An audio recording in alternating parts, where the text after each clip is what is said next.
Hello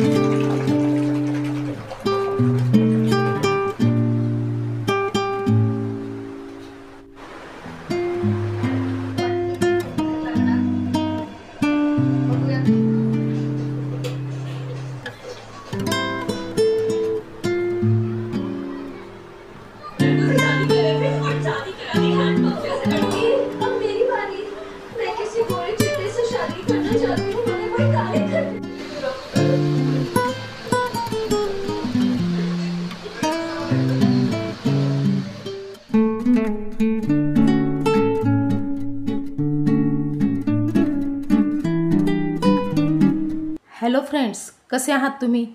I hope तुम्ही सगळे सुखी आणि स्वस्थ असाल. मी दीपाली तुमचं पुन्हा एकदा नव्याने स्वागत करते माझ्या यूट्यूब चॅनलवर. तर फ्रेंड्स, आता वेळ आहे दुपारची आणि आमचे जेवण वगैरे झाले होते दुपारचे. त्यानंतर मग थोडा वेळ आराम केला, कारण जेवल्या लगेच दुसरं काम होत नाही. त्यामुळं ना थोडा वेळ आराम केला आणि थोडा वेळ आराम केल्याच्या नंतर मग मी हे काम करायला सुरुवात केली. हे माझ्या घरातल्या ज्या बाल्कनी आहेत, बाल्कनीचे जे विंडो आहेत ना, तर त्या खूप घाण झाल्या होत्या. म्हणजे त्याचे काच पण घाण झाले होते आणि त्याची हे जे स्लायडिंग असते ना, ही सुद्धा घाण झाली होती. तर ती मी अगोदर ब्रशनी साफ केली आणि त्यानंतर इथे मी काचा साफ करायला सामान घेतलंय. वायपर घेतलाय, स्क्विजी घेतली, 2 डस्टर घेतलेत आणि हा जो ब्रश आहे याच्याने मी ते स्लायडिंग साफ केली. तर आता इथे मी अर्धा बकेट पाणी घेतलंय. तर आपल्याला जेवढं पाणी घ्यायचं तेवढं घेऊ शकतो, पण त्यामध्ये ना शॅम्पू थोडासा कमी टाकायचा, पूर्ण पॅकेट नाही टाकायचं. कारण पूर्ण पॅकेट टाकलं ना मग ते काचा जरा स्वच्छ निघत नाहीत, कारण शॅम्पूचा थर साठतो ना त्याच्यावरती. त्यामुळं ना थोडंसं अर्धे पॅकेट शॅम्पू टाकायचा आणि त्यानंतर हे सगळं व्यवस्थित मिक्स करून घ्यायचं. शॅम्पू जो आहे तो व्यवस्थित मिक्स करून घ्यायचा. आणि शॅम्पू मी यासाठी वापरला आहे कारण की शॅम्पू ना म्हणजे त्याच्याने काही काचा खराब वगैरे होत नाहीत. शॅम्पू एकदम स्मूथ असतो, त्यामुळं शॅम्पूचा वापर केला ना तर काचा स्वच्छ निघतात. आणि बाकी विम जेल वगैरे असलं ना तर ते सुद्धा चालतं, पण निरमा वगैरे टाकलं ना तर काचा खराब होण्याची शक्यता असते. त्यामुळे शॅम्पू किंवा विम जेल हे वापरायचं काचा क्लिनिंग करण्यासाठी. तर आता इथे ना अगोदर मी हे काचाच्या अवतीभोवती जे काही जाळे वगैरे साठले होते ते सगळे व्यवस्थित झाडून घेते. कारण की आता काचा स्वच्छ करायच्यात म्हणल्यावरती काचाच्या अवतीभोवतीचा जो एरिया आहे तो सुद्धा व्यवस्थित केला पाहिजे. हे जे बॉर्डर आहे ना ग्रीनवाली, ती बॉर्डर किंवा हे जे ग्रिल आहेत हे ग्रिल वगैरे सगळं साफ केलं पाहिजे, तेव्हाच त्या काचा व्यवस्थित निघतील. नाहीतर अर्धवट साफसफाई हे काही योग्य वाटत नाही मला.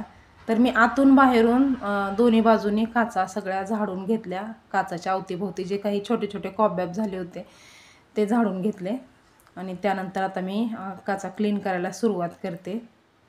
तर हे काम ना माझं भरपूर दिवसापासून रखडलं होतं. भरपूर दिवसापासून मी विचारच करत होते की काचा साफ करायच्यात, काचा साफ करायच्यात.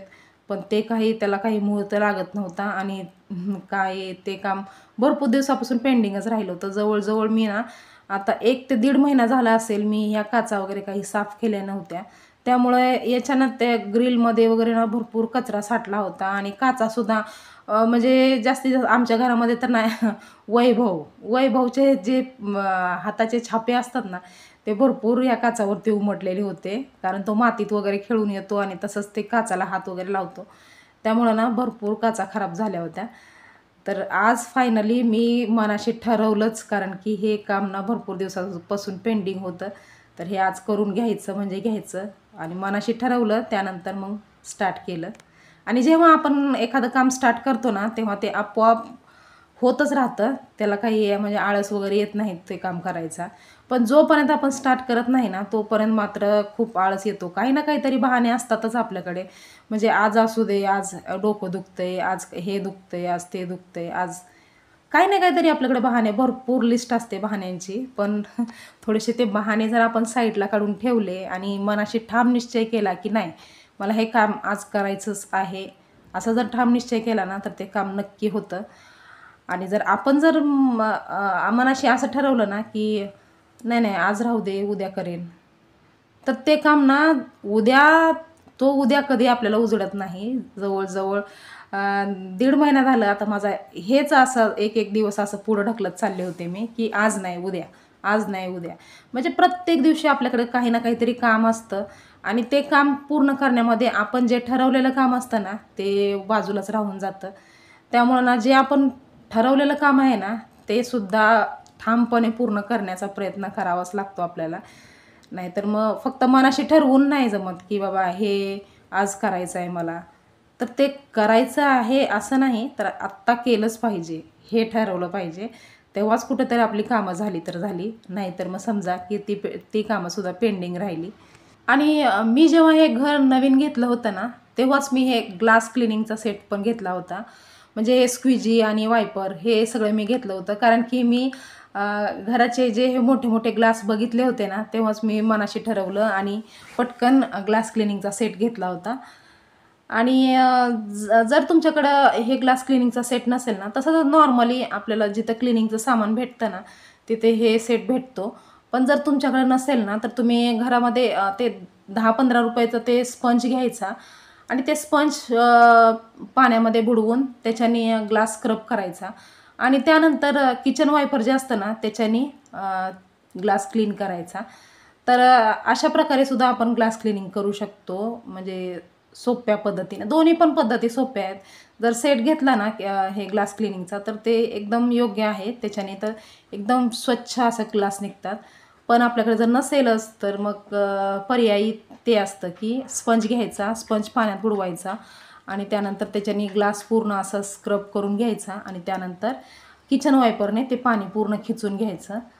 तर आणि हे ग्लास क्लिनिंगचं काम ना हे रोजचं करायचं नसतं, तर ते महिन्यातून एकदा करायचं असतं. त्यामुळं ना हे काम आपण सहसा मनावर घेत नाही. म्हणजे बघू नंतर वेळ भेटेल तर, बघू नंतर वेळ भेटेल तर असं आपलं चाललेलं असतं.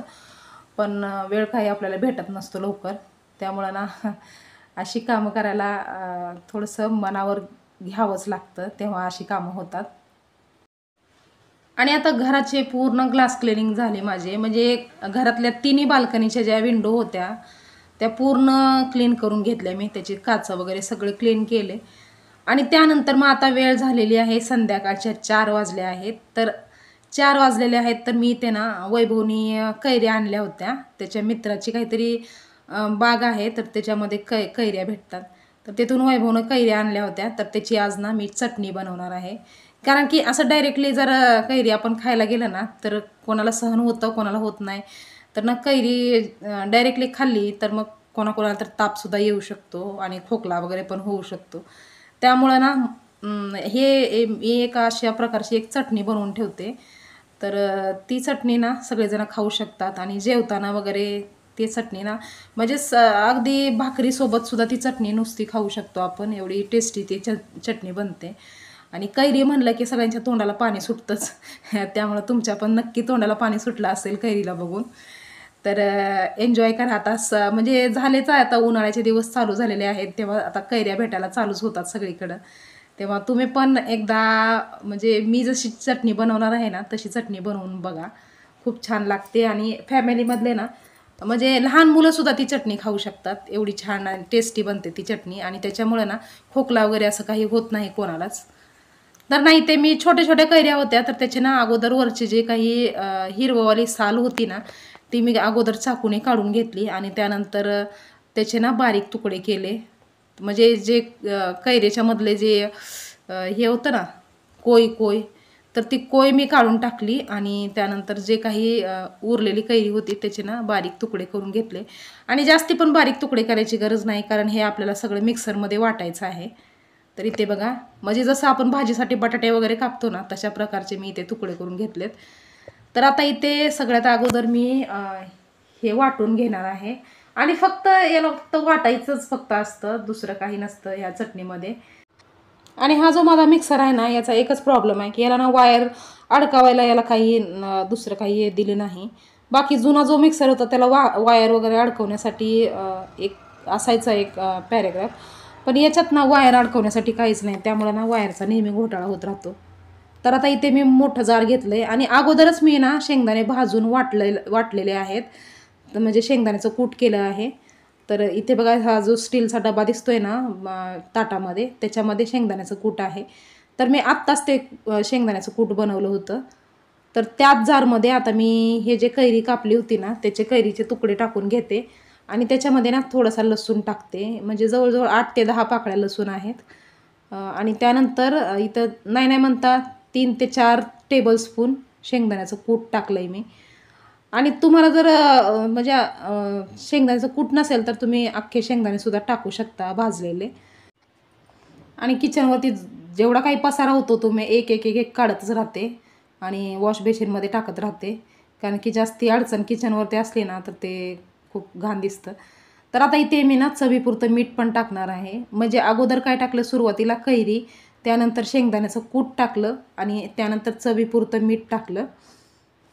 आणि आता त्यानंतर टाकणार आहे थोड्याशा हिरव्या मिरच्या. तर हिरव्या मिरच्या टाकलं ना तर थोडंसं तिखटपणा पण येतो ह्या चटणीमध्ये, त्यामुळे छान लागतं.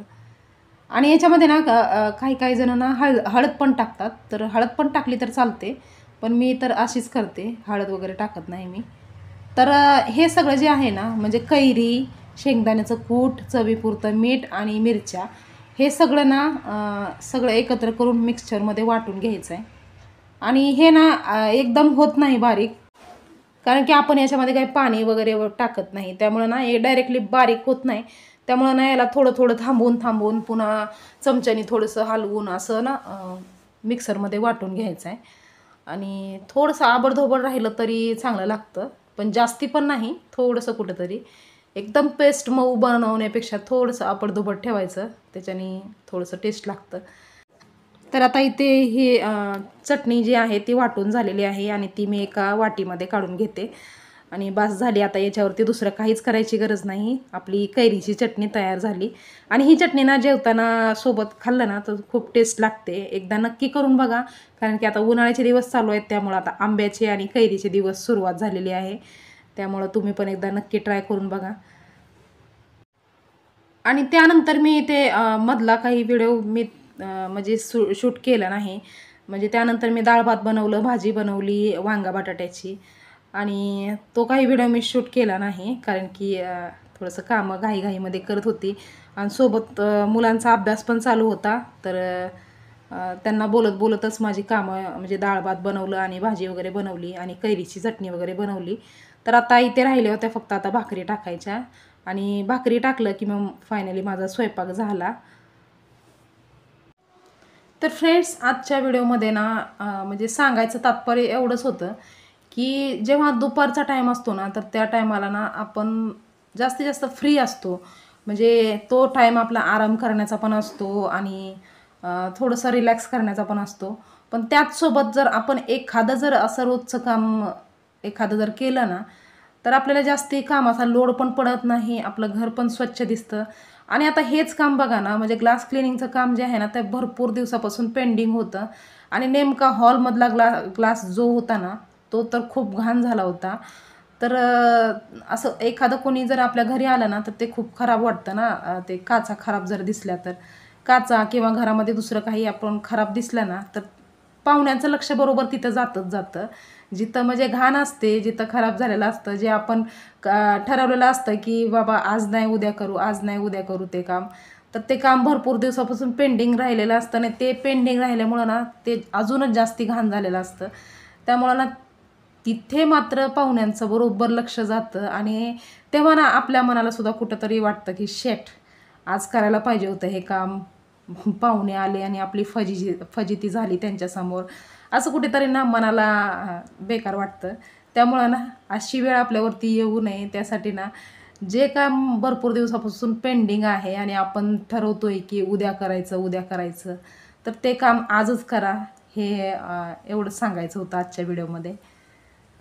आणि जरुरी नाही की दुपारचं जेवण झाल्या झाल्या लगेच कामाला सुरुवात करा, हे जरुरी नाही. तर दुपारी जेवण झाल्या झाल्या थोड्या वेळ आराम करा, रिलॅक्स करा आणि त्यानंतर मग जिथे आपण संध्याकाळच्या स्वयंपाकाची सुरुवात जर 6ला करणार असू तर तिथे ना आपण 4ला कुठेतरी अशा कामाची सुरुवात करायची. म्हणजे 2 तासामध्ये आपली काही कामं होऊन जातात, मेन मेन महत्त्वाची कामं आहेत. तर माझं ना अजून एक काम भरपूर दिवसापासून पेंडिंग आहे, तर ते म्हणजे ना मला ना पिलो कवर शिवायचे होते. आणि अशा प्रकारचे जे काही आपले एक्स्ट्रा जे कामं असतात ना त्याची एक लिस्ट बनवून ठेवायची आपण. आणि त्या लिस्टप्रमाणे ना एक एक काम रोज उरकून घ्यायचं. म्हणजे दुपारच्या फ्री वेळेमध्ये हे एक्स्ट्रावाली कामं एक एक उरकून घ्यायचे. त्यामुळं ना आपल्याला सकाळच्या कामामध्ये सुद्धा लोड होत नाही आणि संध्याकाळच्या कामामध्ये सुद्धा लोड होत नाही आणि प्लस आपल्याला ना थोडंसं आराम पण भेटतं, रिलॅक्स पण होतं आणि आपल्यावरती सुद्धा कामाचा दबाव येत नाही आणि घरही आपलं रोज नीटनेटकं राहतं, व्यवस्थित राहतं. तर फ्रेंड्स, आता इथे माझ्या भाकरी पण पूर्ण झालेल्या आहेत आणि भाकरी झाल्या झाल्या मी लगेच जे काही भाकरीसाठी सामान काढलं होतं, जो काही पसारा काढला होता तो लगेच मी धुवून ठेवला आणि हा कुकर जो आहे तो भिजायला ठेवला आहे, कारण की थोड्या वेळामध्ये भिजल, त्यानंतर मग घासायला थोडंसं सोपं पडतं. आणि आता इथे ना थोडंसं पापड भाजून घेते, कारण की बाकी भाजी, भाकरी, डाळ, भात, कैरीची चटणी सगळं तयार झालेलं आहे. तर आता फक्त पापड भाजते आणि पापड आणि लोणचं पण रात्रीच्या जेवणामध्ये ॲड करते. तर फ्रेंड्स, आता संध्याकाळच्या वाजलेल्या आहेत 7:30 आणि माझा सगळा स्वयंपाक तयार झालेला आहे. आता फक्त जेवायचं बाकी होतं. तर इथे मुलांचा अभ्यास चालू होता आणि त्यांचा अभ्यास झाला की आम्ही जेवायला घेतो. तर फ्रेंड्स, असं होतं माझं दुपारपासून ते संध्याकाळपर्यंतचं रुटीन, म्हणजे 7-7:30 पर्यंतचं. तर आता हा व्हिडिओ जो आहे तो मी इथेच थांबवते. तर तुम्हाला हा व्हिडिओ कसा वाटला हे कॉमेंट करून सांगायला विसरू नका.